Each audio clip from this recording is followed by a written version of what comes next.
TV entertainment. This is Kavya. Today film updates ఇప్పుడు చూద్దాం.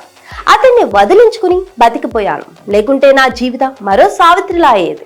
సంచలనం రేపిన Samantha comment. Star lady Samantha open గా మాట్లాడుతుంది. పలు విషయాల్లో సమంత తన అభిప్రాయం కుండ బద్దలు కొట్టింది. ఒక మూవీ సక్సెస్ లో హీరో పాత్ర ఎంత ఉంటుందో హీరోయిన్ పాత్ర కూడా అంతే ఉంటుంది.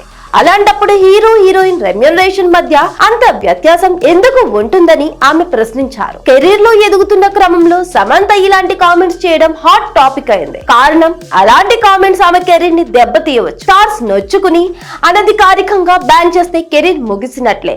కానీ సమంత నిర్భయంగా తన మనసులో ఉన్న మాట బయట పెట్టింది.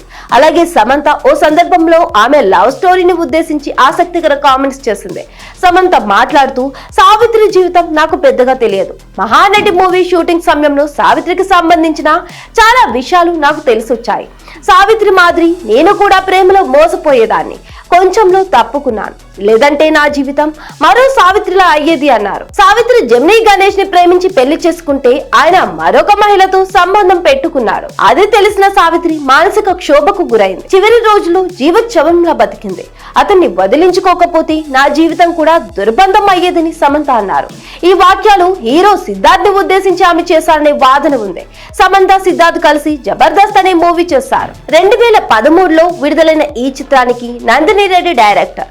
జబర్దస్త్ మూవీ సెట్స్ లో సమంత సిద్ధార్థ్ ప్రేమలో పడ్డారని వినికిడే.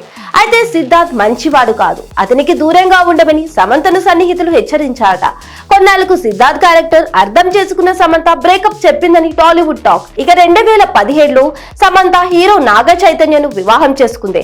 వీరి బంధం కూడా సవ్యంగా సాగలేదు. కారణం తెలియదు, కానీ ఇద్దరి మధ్య మనస్పర్ధలు తలెత్తాయి. 2021లో అధికారికంగా విడాకుల ప్రకటన చేశారు. ప్రస్తుతం సమంత సింగిల్ స్టేటస్ మెయింటైన్ చేస్తుంది.